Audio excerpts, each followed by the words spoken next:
자, 신약과 중간에 무슨 일이? 오늘은 제8부 로마 제국하에 유대인을 살펴보겠습니다. 자, 거대 헬라 제국의 권세가 신구약 중간기를 지나면서 다니엘과 사도 요한이 언급한 7머리 10뿔 짐승으로 상징되는 로마로 넘어가는 것을 봅니다. 그래서 더 이상 지중해를 중심으로 해서 헬라 제국이 아닌 바로 가장 두렵게 표현하고 있는 네 번째 짐승입니다. 7머리 가지고 10뿔 짐승 가진 로마입니다. 내가 밤 이상 가운데 그 다음에 본 넷째 짐승은 무섭고 놀라우며 또 극히 강하며 또 큰 철이가 있어서 먹고 부서뜨리고 그 나머지를 발로 밟았으며 이 짐승은 전의 모든 짐승과 다르고 또 10뿔이 있으므로 다니엘은 이렇게 말합니다. 넷째 짐승이 무섭고 놀랍고 강하고 천리가 있고 그리고 나머지는 발로 밟아버렸다. 그래서 전의 짐승과 다르다. 10뿔이 있다는 것은 모든 주변의 10왕들을 복속시켰기 때문에 그런 겁니다. 계시록 13장 1절에 같은 내용이 있어요. 내가 보니 바다에서 한 짐승이 나오는데 뿔이 10이요 머리가 7이라. 그 뿔에는 10면류관이 있고 그 머리들에는 참남된 이름들이 있더라. 그래서 마지막 적그리스도 국가는 예외 없이 이 마지막 네 번째 국가에서 나온다라는 사실을 볼 수가 있습니다. 자, 고대 로마는 주전 753년부터 509년까지 약 250년의 왕정시대가 있었고, 그리고 기원전 509년부터 27년까지 약 480년 공화정시대가 있었습니다.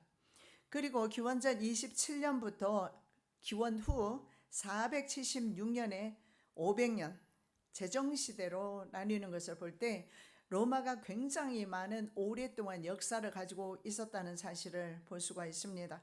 그래서 우리 본문의 내용이나 성경에 많이 나타나는 것들은 바로 27년부터 시작되는 476년까지 제정시대 그리고 공화정 말기 시대인 것을 볼 수가 있습니다. 120년 동안 세 차례에 걸쳐서 카르타고와 포이니 전쟁을 합니다. 그런데 거기서 로마가 승리하면서 기원전 2세기 중반부터는 그야말로 다니엘이 만한 7머리 10뿔 짐승 제국의 면모를 갖추기 시작한 겁니다. 다니엘이 이혼한 네 제국 중에서 가장 강력한 국가입니다. 그래서 유럽은 물론이고 아시아 그리고 아프리카 세계 대륙을 지배하는 세력이 되었습니다. 우리가 로마를 좀 살펴봐야 하는 것은 신약 성경과 밀접한 관계가 있기 때문에 좀 로마에 대해서 그리고 로마의 그 황제에 대해서 조금 우리가 좀 살펴볼 필요가 있을 것 같아요. 자, 1차 삼두 정치 3인 중에 율리어스 카이사르 그리고 폼페이우스, 크라수스가 있습니다. 그런데 이 크라수스 장군은 파르티아 원군을 성공시키지 못하고 중간에 죽게 됩니다. 그래서 나중에 케사르와 폼페이우스가 두 사람이 권력 다툼을 하게 됩니다. 자, 이 크라수스는 파르티아 원정 전에 유대를 먼저 침공합니다. 그래서 폼페이가 전에는 손대지 않았던 성전 내에 약 10,000달란트 정도의 금과 300미나어치의 순금 들보를 탈취하는 걸 봅니다. 그래서 이 사람은 비록 그 로마 나라의 그런 정치인이고 장군이지만 하나님이 보셨을 때도 좀 자격 미달인 것 같아요. 그래서 어쨌든 이 사람은 미리 삼두 정치를 했던 사람 중에 한 명이지만 이렇게 그 권력 승계에서 먼저 떨어져 나가게 됩니다. 이 엄청난 보물들은 전 세계에 흩어져 살았던 디아스포라 유대인들이 보냈던 헌금들입니다. 그리고 하나님을 경외하는 사람들이 보낸 헌금들로서 아시안 심지어는 유럽인이 하나님께 드린 모든 예물이었어요. 그래서 그것을 착취하는 것을 봅니다. 그리고 로마 원로원은 8년간 갈리아를 정복한 또 다른 장군이 있습니다. 그 사람이 바로 케사르입니다. 율리어스 카이사르라 그렇게 부르는데 황제로 왜냐하면 공화정 시대이기 때문에 아까 제가 말씀드렸잖아요. 753년부터 왕정 509년까지는 왕정 시대였지만 그 이후에까지는요 제정 시대였다.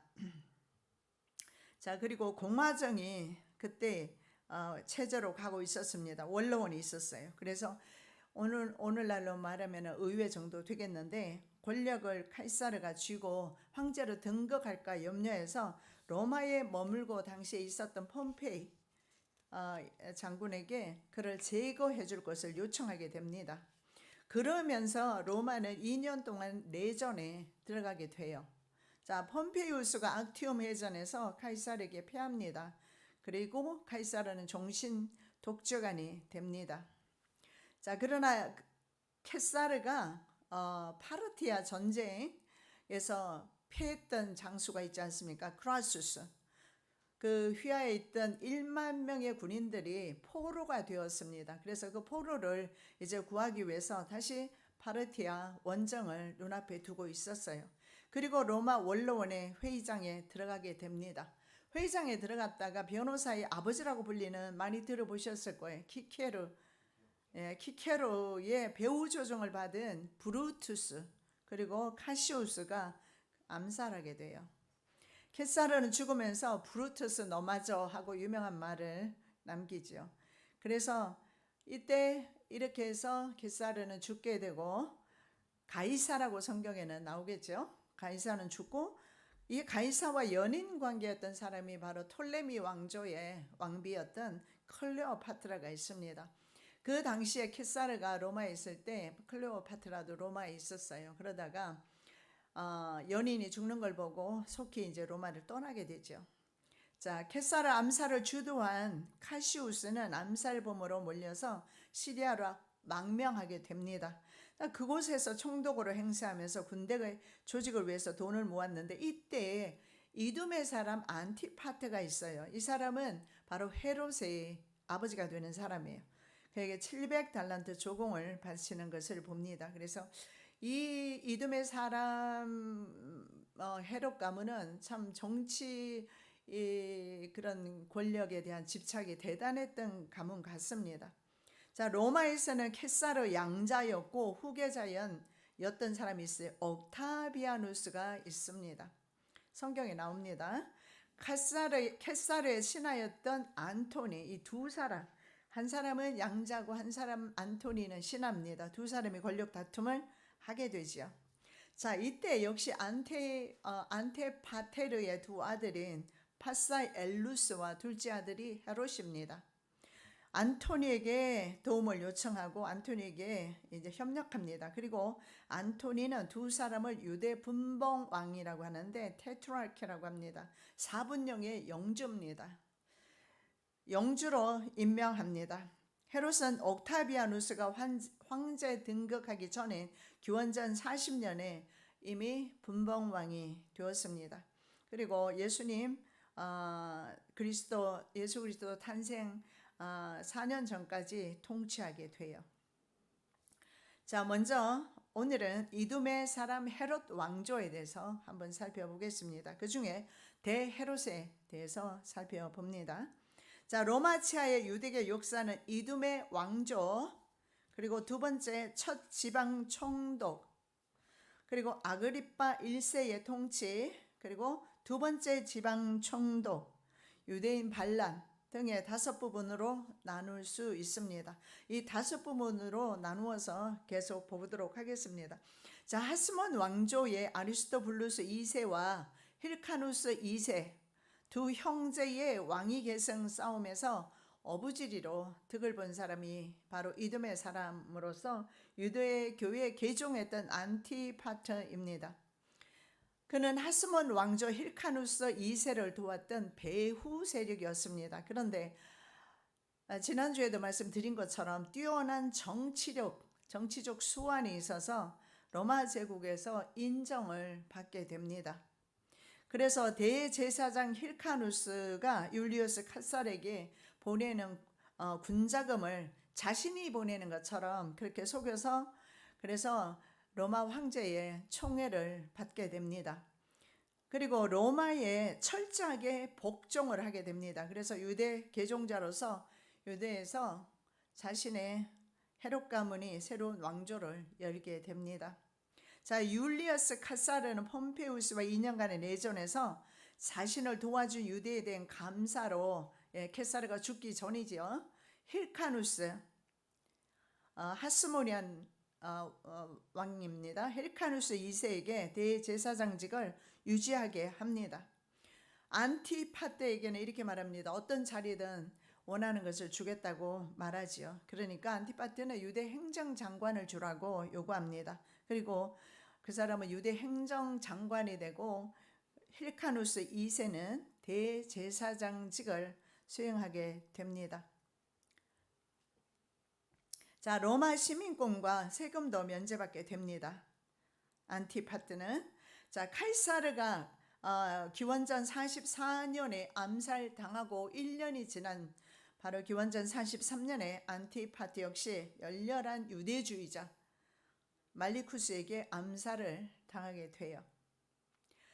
자, 그리고 이제 헤롯의 시대가 열리게 됩니다. 대헤롯의 통치, 유대 통치를 한번 보도록 하겠습니다.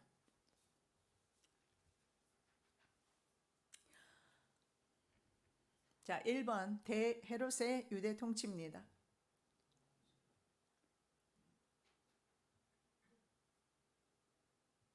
이 번호가 매겨져야 다음 번호가 계속 진행될 텐데요.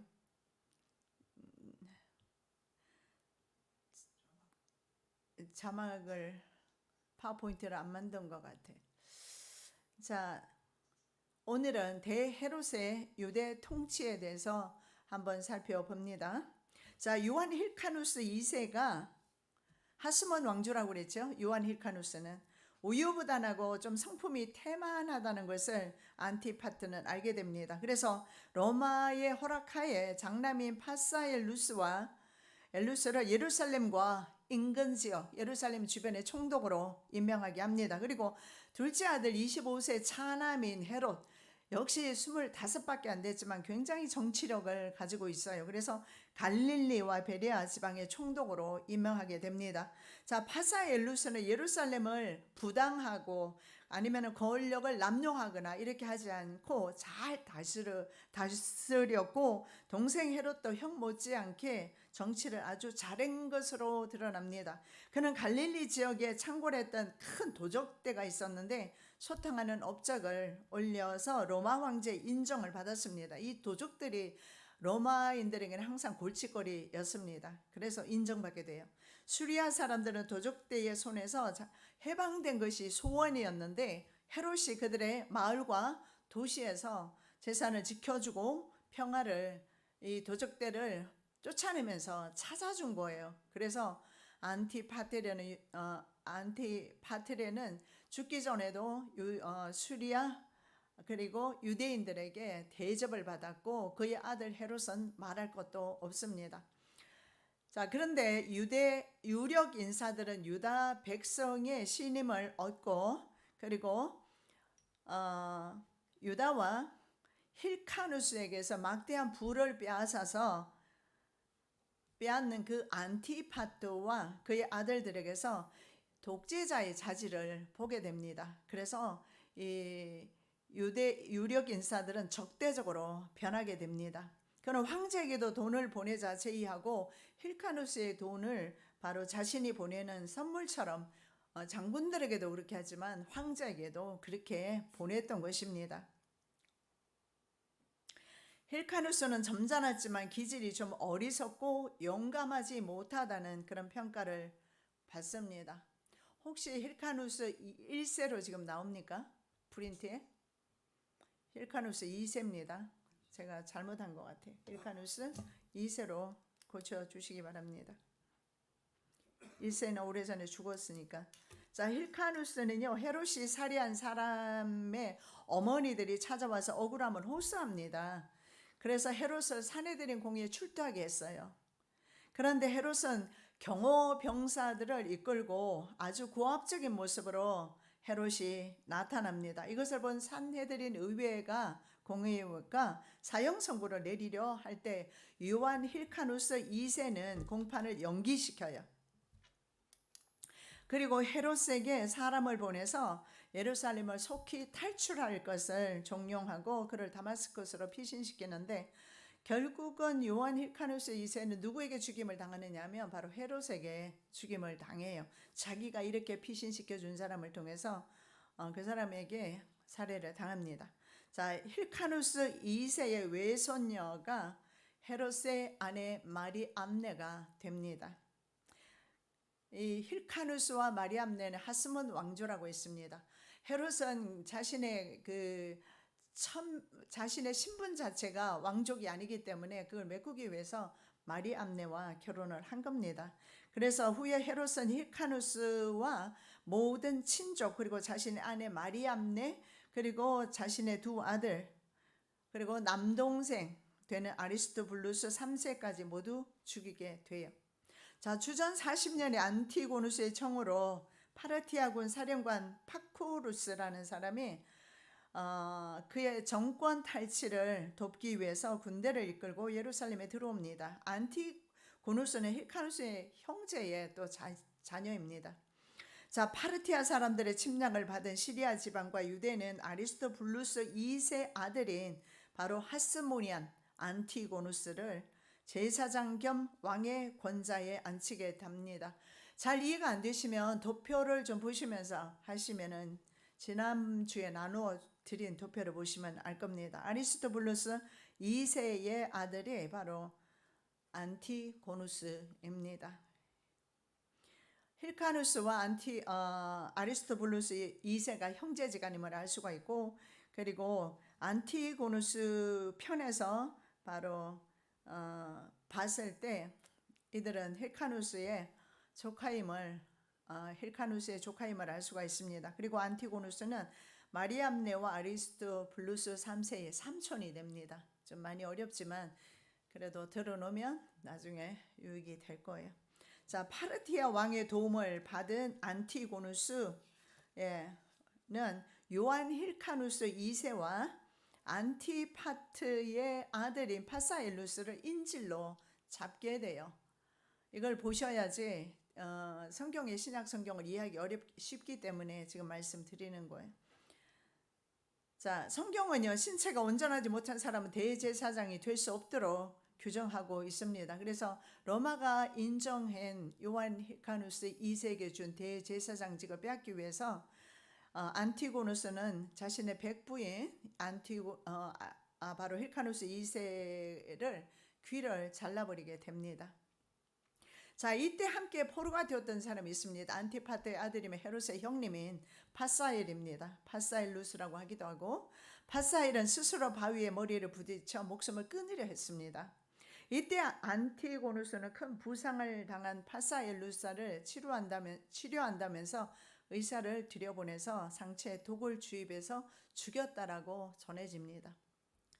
자, 그 다음에 안티파트의 둘째 아들인 헤롯은요, 그러면 이렇게 해서 형은 죽게 됩니다. 파사엘은 죽게 되고 이제 안티파트의 둘째 아들 헤롯이 남게 돼요. 로마로 도피합니다. 이런 상황 속에서 자, 로마 장군이 바로 안토니 그리고 옥타비아누스 두 사람이 제2, 3두 정치를 하고 있습니다. 두 사람에게 도움을 요청하게 돼요. 자, 헤롯에게 거액의 돈을 받을 것을 약속받은 안토니가 헤롯을 원로원에 소개합니다. 원로원은 헤롯을 유대의 왕으로 법령화시켜 버립니다. 그래서 이렇게 해서 헤롯이 유대의 왕이 된 거예요. 자, 헤롯은 자신의 처남인 아리스토블루스 3세입니다. 계속 너무 어렵죠. 아리스토블루스 2세의 손자가 되고 힐카누스 2세의 외손자가 돼요. 굉장히 복잡한데, 자신의 헤롯의 처남인, 왜냐하면 아리스토블루스 3세가 마리암네의 동생이거든요. 자기 부인의 동생이니까. 처남에게 왕위 수여를 요청하러 로마에 갑니다. 그런데 사실은 자기는 전혀 기대하지 못한 상태에서 자신이 왕위를 받게 돼요. 탁월한 정치력 때문에 처남이 아닌 바로 자신이 그 왕위를 이어받게 돼요. 그리고 안토니는 그 자리에서 즉위 첫날을 기념하는 잔치까지 배설해 주게 됩니다. 파르티아 원정도 돕기로 합니다. 왜냐하면 이 파르티아 사람들하고 손잡고 안티고누스가 헤롯을 공격했지 않았습니까? 헤롯 가문을. 그래서 안토니는 바로 파르티아 원정도 돕기로 하면서 3만의 보병과 6,000기의 전차로 구성된 로마군을 파병하게 됩니다. 그리고 예루살렘을 탈환해서 새 정권을 세우게 돼요. 자, 안토니는 이때 승리의 상징으로 안티고누스를 물론 체포하고 로마 법에 의해서 로마로 이송합니다. 왜냐하면 그 상대 장수를 로마까지 이송해서 거기에서 행진한 후에 사형하는 것이 보통 로마에서 그렇게 해오던 관례였어요. 그런데 혹시나 로마로 갔을 때 안티고누스를 살려줄까 두려워했던 헤롯. 그래서 안티고누스를 유대인들이 왕으로 세울 가능성이 있는 겁니다. 왜냐하면 안티고누스는 하스몬 왕족이고 자신은 평민 출신이기 때문에. 그래서 안토니에게 청탁을 넣어서 그를 참수해버립니다. 자, 안토니는 유대 왕을 참수시킨 최초의 로마 장군이 되고, 그리고 이제 안티고누스가 죽음으로써 126년간 대제사장직과 왕의 통치권을 가졌던 하스몬 왕조가 끝이 나고 이름의 사람 헤롯의 손으로 완전히 넘어가게 돼요. 자, 로마에서는 케사르가 암살되고 양자 옥타비아누스와 마크 안토니가 이끄는 별동대가 기원전 42년에 빌립보에서 반가이사 군대를 물리치게 돼요. 그러면서 제국의 동부를 관할하던 안토니가 안티파떼의 두 아들 파사엘루스와 헤롯을 유대의 공동 분봉왕으로 임명했다라고 말씀을 드렸습니다. 자, 로마 원로원은 헤롯을 유대인들의 왕으로 선포했고 그는 33년간 유대를 통치하면서 놀라운 정치력을 발휘합니다. 그리고 유능한 행정가로도 이름을 날리게 돼요. 그래서 하스몬 왕족이 아니고 평민 출신, 특히 이방인 출신이라는 자신의 신분, 그래서 자신을 신뢰하지 않는 유대인들 때문에 그래서 인정받기 위해서 많은 유대인들에게 혜택을 주게 됩니다. 심지어 폼페이가 파괴한 예루살렘 성벽을 재건하고 로마에 바치는 유대 조공을 삭감해주는 일도 합니다. 그리고 유대 제사장과 대제사장과 로마 총독과의 관계 유지도 참 잘했습니다. 유대인들을 잘 이해했고 자국민의 이익과 로마의 이익 사이에 충돌되지 않도록 조율하는 역할도 헤롯은 정말 잘했어요. 탁월한 정치가였음을 알 수가 있지만 그러나 그는 평생토록 유대인들에게 사랑과 관심을 받지 못한 왕으로서 애쓰다가 나중에는 마지막에는 거의 광인처럼 지내다가 죽게 되는 것을 보게 돼요. 자, 원형 경기장을 건설해서 케사르에게 바치는 경기를 5년마다 개최하는 걸 합니다. 나체 경기도 하고 전차 경주도 했습니다. 관람객들의 즐거움을 선사하기 위해서 희귀한 맹수들을 많이 준비해 두었다가 처형할 죄수들을 맹수에게 던져주는 로마의 관행이죠. 그걸 그대로 하게 됩니다. 그리고 인간끼리 서로 싸우게 해서 사투를 벌이게 하는 그런 경기도 열게 돼요. 그리고 그는 건축가로서도 굉장히 명성이 대단했습니다. 2개의 왕궁을 건축했고 케사르 황제를 기념해서 이름을 케사리움, 이 성경에 이게 많이 나오는데 아그리피움 왕비를 기념해서 이렇게 전을 건축해서 신전도 황제를 위해서 건축하고 이런 일들을 하고 심지어는 아버지를 기념하는 도시 안티파투리스도 건설하게 돼요. 그리고 가장 특기할 만한 사항은 제위 18년에 하나님의 성전을 건축하게 됩니다. 이건 역시 유대인의 환심을 얻기 위해서 시작한 것일 겁니다. 수르바벨 성전은 고레스와 다리오가 성전의 규모를 정해주게 됩니다. 넓이와 높이가 60규빗이 모자란다고 해요. 그래서 그 이유를 들어서 백성들에게 성전 건축을 호소하게 되고 성전을 짓게 돼요. 석재를 운반할 마차를 1000대 준비하고 건축 숙련공 10,000명, 레위인 1000명을 건축가로 훈련시킵니다. 그래서 기원전 19년 초에 성전 건축을 재건을 착공해서 10년 만에 첫 단계를 완성하게 됩니다. 그리고 나머지는 티투스에 의해서 성전이 완전히 파괴되기 7년 전인 AD 63년에 완공하게 돼요. 그러나 성전의 기초 일부가 내려앉습니다. 약 20규빗이 무너집니다. 네로 시대에 바로 유대인들이 이곳을 보수하게 됩니다. 그래서 유대인들이 보수한 곳은 파괴가 되지 않고 지금도 그곳에 가면 많은 사람들이 그 통곡의 벽이라는 그곳에 많은 사람들이 모여서 기도하는 모습을 볼 수가 있어요. 자, 성전 자체는 제사장에 의해서 1년 6개월 만에 미리 지어지게 돼요.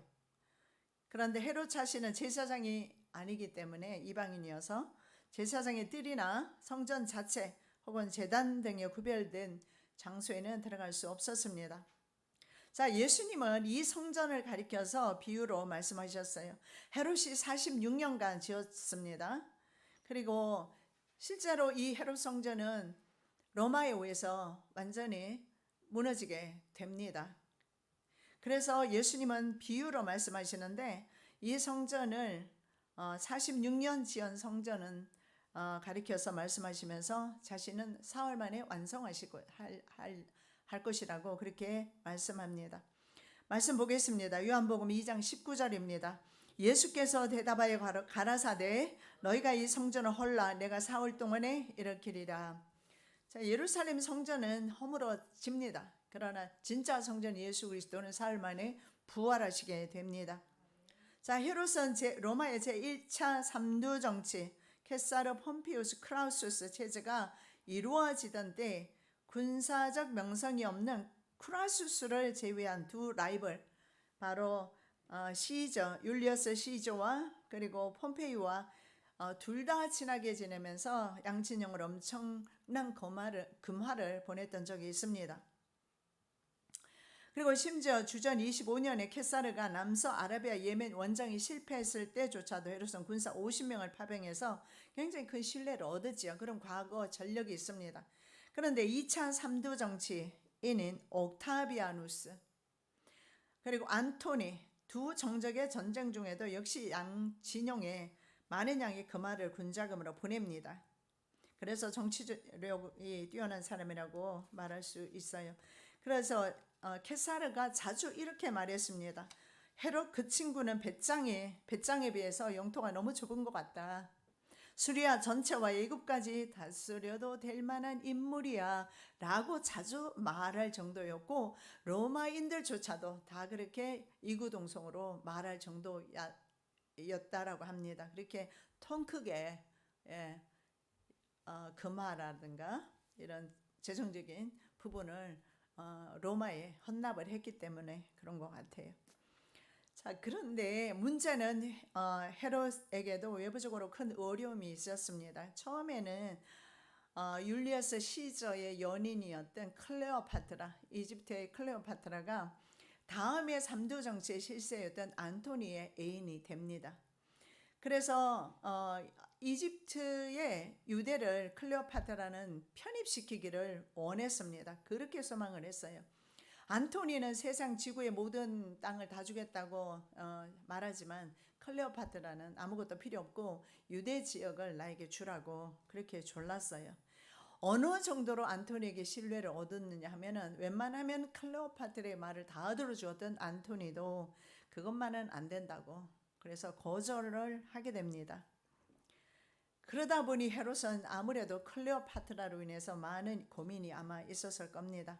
특히 하스모니안 공주 마리암네의 어머니인 그러니까 자신에게는 장모죠. 요한 힐카누스 2세의 딸입니다. 살로메. 그 장모와 알렉산드라 살로메와 클레오파트라의 친분이로 인해서 굉장히 불안정했다는 사실을 알 수가 있어요. 왜냐하면 장모와 클레오파트라가 많이 친했던 것입니다. 자, 힐카누스의 딸 알렉산드라에게는 헤롯의 아내가 된 마리암네와 아리스토블루스 3세가 있었다라고 좀 전에 제가 말씀드렸죠. 그래서 헤롯은 이 사람들을 다 죽이게 됩니다. 훗날에. 자, 알렉산드라는 헤롯이 대제사장직을 자신의 아들 누굽니까? 아리스토블루스 3세가 되겠죠. 이 아리스토블루스 3세는 마리암네 동생이라고 했습니다. 그래서 마리암네 동생인 아리스토블루스 3세에게 주지 않고 다른 사람에게 준 것을 모욕으로 생각합니다. 그래서 클레오파트라에게 서신을 보내서 안토니에게 말해 줄 것을 요청하게 돼요. 자신의 아들을 대제사장으로 임명해 주라. 왜냐하면 이때는 옥타비아누스와 안토니와 서로 삼두 정치를 하면서 서로 실세였기 때문에. 자, 왜냐하면 그리고 유대인들은요, 제사장 의복을 입은 아리스토블루스의 그 준수한 모습을 굉장히 많이 좋아했고 또 따랐던 것 같습니다. 그래서 이것을 보다 못해 헤롯은 어느 날 아리스토블루스 3세에게 17세밖에 안 됐어요. 그래서 불러냅니다. 연못에서 수영하자고. 그래서 수영하러 갔는데 아리스토블루스 3세가 수영하러 물속으로 뛰어들었는데 그 물속에는 바로 헤롯의 부하들이 있었어요. 그래서 숨이 끊어질 때까지 물속에서 놓아주지 않았어요. 그렇게 해서 아리스토블루스 3세는 죽게 됩니다. 18세의 나이네요. 자, 안토니는 클레오파트라에게 정복되지 않은 땅까지 주겠다고 하면서 전혀 다른 곳에 관심을 보이지 않고 유대만 주라고 해도 매일 밤 주라고 해도 주지 않았습니다. 왜냐하면 안토니는 헤롯과의 우정을 끝까지 지켰습니다. 그리고 심지어는 헤롯을 고소하는 유대 유력한 인사들이 100명 정도 찾아와서 안토니에게 고소를 했지만 역시 그것도 거절해요. 자, 안토니오스와 클레오파트라는 제2차 삼두 정치. 자, 2차 삼두 정치는 옥타비아누스와 안토니가 두 사람이 주로 했지만 레피투스라는 사람이 또 있어요. 그래서 세 사람이 삼두 정치를 하게 되는데, 자, 두 사람, 특히 옥타비아누스와 안토니가 경쟁을 하면서 마지막 그리스 서쪽에 있는 악티움이라는 곳이 있습니다. 악티움 해전에서 격돌해서 패전한 뒤에 클레오파트라와 안토니는 다 같이 자살함으로써 생을 마치게 됩니다. 그래서 헤롯은 비로소 자유롭게 돼요. 클레오파트라까지 다 죽었기 때문에. 자, 헤롯이 황제가 된 옥타비아누스. 자, 어떤 문제가 이제는 생겼냐면은 실제로 두 사람에게 뇌물을 보냈지만 주로 옥타비아누스가 아닌 안토니에게 헤롯은 충성을 했습니다. 이것이 이제는 문제가 됐어요. 안토니가 죽고 옥타비아누스가 로마의 황제가 됐기 때문에. 그래서 헤롯은 이런 위험에 처했을 때 정면 돌파하기로 결정합니다. 그래서 황제에게 자신이 은인이었던 안토니에게 어떻게 충성했는지 설명을 해요. 쭉 설명을 합니다. 그리고 자신이 어떻게 그 은인에게 보답했는지 그것도 설명을 하지요. 그러면서 자신이 누구에게 충성했는가 그거 보지 마시고 인물됨을 한번 보시기 바란다고 옥타비아누스에게 그렇게 말합니다. 그리고 자신이 안토니에게 얼마나 충성했는지 그 충성심을 보라는 겁니다. 그리고 그 사람이 가고 난 이후에 이제 자신은 바로 이제는 옥타비아누스 황제에게 그렇게 옛날에 안토니에게 충성한 것처럼 충성을 할 것이라는 것을 말을 하게 돼요.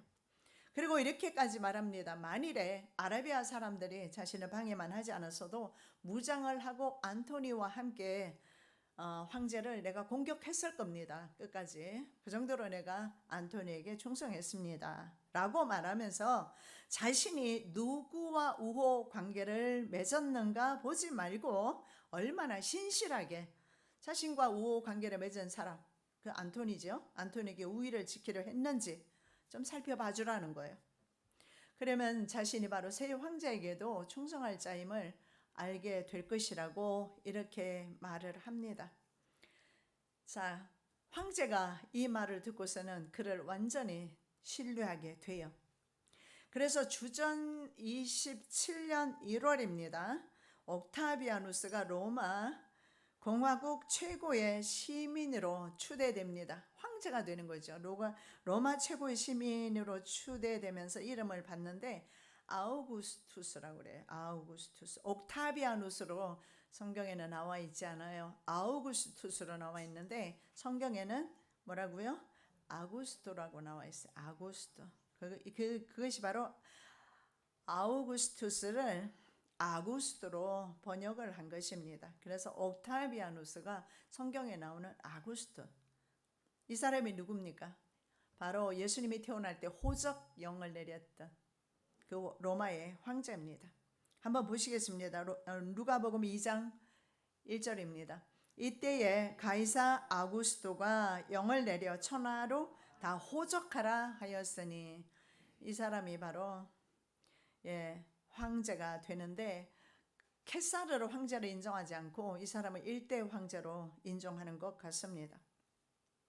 자, 클레오파트라가 죽은 후에 유대 땅을 안전하게 확보한 헤롯은 아구스토 황제의 친구로서 권세를 누리게 됩니다. 아구스토는 트랜스 요르단을 평정하고 그 지역을 바로 헤롯에게 줍니다. 그래서 헤롯의 영토가 어느 정도까지 됐느냐 하면 분봉왕이 아닙니다. 왕으로 호칭을 해주게 됩니다. 1000년 전 다윗과 솔로몬 시대 경계까지 이르게 됩니다. 그러나 혈통의 컴플렉스가 있었습니다. 그래서 정통성을 잇기 위해서 하스모니안 공주 마리암네를 왕으로 삼았습니다. 우리 마리암네는 꼭 기억을 하셔야 되는 것이 하스몬 계통의 공주입니다. 그래서 성경에 대헤롯에 대해서 많이 말씀하고 있지 않습니까? 그래서 어떻게 헤롯이 정치적으로 여인을 이용하는지 보여주고 있어요. 그래서 마리암네를 왕으로 삼기 위해서 첫 번째 아내 도리스를 버리게 돼요. 그리고 나중에는 도리스도 버리지만 도리스의 아들인 큰아들조차도 나중에는 죽이게 돼요. 그런데 도리스만 버린 것이 아니라 어머니와 누이가 특히 중상모략을 합니다. 그래서 정말 다윗이 사랑했던 여인은 여러 부인들이 있었지만 마리암네가 절세 미녀였다라고 해요. 그래서 굉장히 사랑했다고 합니다. 그런데 나중에 기원전 29년에 광기로 아내와 후에 아들까지 다 처형하게 됩니다. 마리암네를 아내로 맞으면서 이혼한 첫 아내 도리스의 아들이 할아버지의 이름을 따서 안티파트입니다. 그런데 자신이 죽기 4-5일 전에 역시 죽여버립니다. 그리고 그의 아들 3명을 그렇게 되면 결과적으로 처형하게 된 거예요. 친아들인데. 자, 마리암네는 굉장히 정숙한 여인이었다고 합니다. 문제는 천민 출신, 이방인 출신의 헤롯의 모친과 누이를 굉장히 깔보았다라고 그래요. 무시했습니다. 그래서 그들의 미움을 받게 되고 헤롯을 조부와 동생을 살인한 살인자로만 대합니다. 그럴 수밖에 없을 것 같아요. 조부를 죽이고 친동생을 죽이고, 왜냐하면 연못에 빠뜨려 죽였지 않습니까? 그러다 보니 마리암네가 남편을 살인자로 대한 거예요. 자, 누이는 심지어 마리암네의 둘째 아들에게 자신의 딸을 시집보내게 됩니다. 누이는 누구입니까? 헤롯의 누이겠죠. 헤롯의 누이는 자신의 둘째 아들을 마리암네의 딸과 결혼을 시켜요. 그런데 심지어 그들조차도 죽이려 합니다. 권력이 참으로 사람을 매정하게 만드는 것 같아요. 그래서 그녀와 함께 마리암네를 죽인 자들은 아들을 살려두면 보복할 것을 알고 두 아들까지 이제 다 죽이게 돼요. 자, 특히 시어머니와 시누이 이 두 사람은 헤롯에게 심지어 이제는 어머니는 죽고 없지 않습니까? 그런데 두 아들이 있어요. 자, 알렉산더와 아리스토블루스입니다. 아리스토블루스가 모친을 살해한 자와 함께 살 수밖에 없는 자신의 처지를 한탄하고 있다. 그리고 모친의 원수를 꼭 갚을 것이다. 자기 모친을 살해한 자와 이야기를 나누는 것은 경건하지 못한 처사이다. 그래서 자신들이 아버지를 고의적으로 피한다. 이렇게 없는 말까지 만들어서 중상모략을 하게 돼요. 그래서 헤롯은 심지어 두 아들을 끌고 로마 황제에게까지 갑니다. 아구스도 황제까지 가서 이 두 아들이 자신을 살해한다고 고소를 하게 돼요. 이때 헤롯은 이미 황제로부터 아들 중에서 후계자를 뽑을 수도 있고 아들들에게 왕국을 나누어 줄 수도 있다라는 황제의 재가를 받습니다. 왜냐하면 유대 나라가 자기네들 마음대로 왕을 세울 수가 없어요. 옛날에 우리나라에 그랬지 않습니까? 청나라라든가 한나라라든가 이런 그 황제가 새로 황제가 될 때는 가서 재가를 받아 와야 되잖아요. 사신을 보내서 동일해요. 그런데 헤롯은 아무나 자기 아들 중에서 왕을 하나 세울 수 있고 아니면 나누어서 분봉왕으로 세울 수도 있어요. 그런데 헤롯은 나중에 3명의 아들에게 나누어 줍니다. 그래서 그 당시에 로마 황제의 귀에까지 들어간 소리가 어떤 이야기가 있었느냐 하면 헤롯의 자녀가 되기보다는 그의 돼지가 되는 것이 더 낫다. 그게 더 행복하다라는 말이 돌 정도였어요. 자, 유대인들은 마리암네가 낳은 하스몬 혈통의 아들만 인정하고 사랑했습니다. 헤롯은 폼페이에게 뇌물을 주어서 선왕인 안티고누스, 바로 아리스토블루스 2세의 장남이죠. 안티고누스를 죽인 왕권 찬탈자로만 대하게 돼요. 자, 마태복음 2장에 헤롯은 통치 말년경에 베들레헴의 2살 아래 유아들을 모두 죽이는 극악 무도한 모습을 보입니다. 동방박사를 불러서 이렇게 말해요. 아기를 찾으면 나에게도 말해주라고 그래요. 나도 가서 경배하겠다.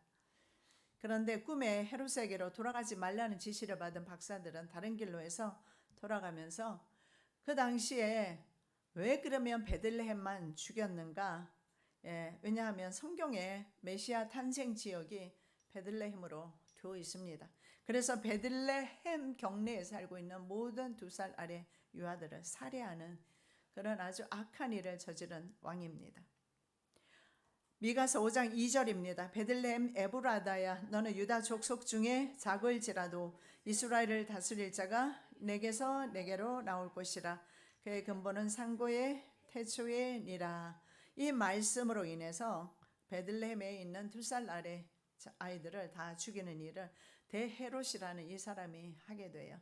왜냐하면 헤롯이라는 이름으로 아들들이 계속 이렇게 많이 나타납니다. 성경에 보면 계속해서 지금 보고 있는데 아리스토블루스도 마찬가지잖아요. 같은 이름을 계속 많이 사용하는 것 같아요. 다른 이름을 사용하면 우리가 기억하기가 좋을 텐데 뭐 1세, 2세, 3세 막 이런 식으로 사용을 하죠. 헤롯은 임종이 다가오면서 전국에 있는 고관들을, 전국에 있는 지도자들을 모두 불러 모읍니다. 그리고 경기장 안에 감금을 시켜요. 그리고 여동생과 매제에게 자신의 죽음에 대해서 더 많은 애도를 받기 위해서 자신이 죽는 순간에 그들도 다 죽이라고 처형하라고 명령을 내립니다. 왜냐하면 자신이 죽었을 때 그 지도자들도 다 죽임을 당하면 전국적으로 가족들이 다 애곡하게 되지 않습니까? 그래서 자신을 더 크게 많이 애곡하기 위해서 그렇게 경기장에 다 불러 모아놓고 그들을 다 죽이라고 했다가 마지막에는 취소를 합니다. 그러나 주변에 있는 친한 친구까지 결국은 다 처형하고 통치 34년의 끝으로 기원전 4년에 죽게 돼요. 자, 그리고 그의 왕국은 첩의 아들 아르켈라우스, 여러분 도표 한번 보시기 바랍니다. 도표를 보시면 나누어 준 것 중에서 맨 위에 보면 헤롯 대왕이 나올 것입니다. 자, 이거를 보시면 돼요. 헤롯 대왕. 자, 헤롯 대왕에게는요, 지금 아들이 여러 명 있습니다. 죽지 않은 아들이에요. 이 아들은 죽지 않은 아들입니다. 아리스토블루스 4세가 있고 아켈라오, 헤롯 안디바, 빌립 2세, 빌립 1세가 있어요. 그런데 아리스토블루스는 왕위 계승권자가 아니고 지금 초록색으로 되어 있는 아켈라오, 그리고 헤롯 안디바, 빌립 2세 세 사람에게 이제 왕위가 계승되어집니다. 다른 사람들은 이제 제외가 돼요. 그리고 너무 깊이 들어가지 않겠습니다. 이 가문에서 아리스토블루스 그 4세에서 헤롯 아그리빠가 나오지요. 그리고 헤로디아가 나오고 살로메가 나옵니다. 이건 다음에 우리가 한번 설명하도록 하겠습니다. 자, 문제는 로마가 왕위 세습을 금지했기 때문에 헤롯 3명 모두 황제가 인준을 받으러 가야 합니다. 황제에게 인준을 일단 받으러 가야 해요. 이게 속국으로서는 어쩔 수 없는 겁니다. 그래서 3명 모두 다 왕이 인준을 받기 위해서 황제에게 나갑니다. 이것이 바로 여러분이 알고 있는 열무나 비유입니다. 열무나 비유가 여기서 나오게 된 거예요. 자, 황제 인준을 받으러 가는데 이때 왕위를 받으러 간 사람이 바로 헤롯 대왕의 세 아들들이라는 겁니다. 이 세 아들들이 서로 왕위를 받기 위해서 다 가게 돼요. 누가복음 19장 12절입니다. 가라사대 어떤 귀인이 왕위를 받아가지고 오려고 먼 나라로 갈 때에 그리고 10개의 문화를 비유로 말씀하셨어요. 이 귀인이라고 한 것이 바로 헤롯 대왕의 세 아들인 아켈라오, 헤롯 안디바, 빌립 2세입니다. 그래서 주로 예수님께서 관계된 사람은 헤롯 안디바입니다. 아켈라오는 폭정 때문에 미리 폐위가 되기 때문에 그래서 우리가 이 사람들은 기억해 둘 필요가 있습니다. 그런데 유대인들은 어떠했습니까? 이 세 아들이 다 싫었어요. 왜냐하면 헤롯 가문이니까 하스몬 왕조가 아니고 그래서 이방 나라 혈통의 왕이어서 굉장히 이렇게 헤롯 대왕이 많은 혜택을 유대인들에게 주었지만 굉장히 싫어했어요. 그래서 헤롯의 세 아들을 모두 싫어해서 다른 사자를 로마에 파송하는 내용이 나와 있습니다. 그 내용을 한번 말씀을 보겠습니다. 그런데 그 백성이 저를 미워하여 사자를 뒤로 가로되 우리는 이 사람이 우리의 왕됨을 원치 아니하노이다 하였더라. 아멘. 자, 오늘은 여기까지 보도록 하겠습니다. 사랑 예수님 감사합니다.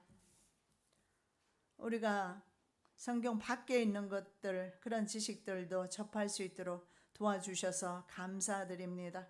깨닫는 지혜가 있게 도와주시고 생각나게 하여 주셔서 하나님의 그 귀한 역사에 함께 동참하는 은혜가 있게 하여 주시옵소서. 거룩하신 예수 그리스도 이름으로 기도드립니다. 아멘.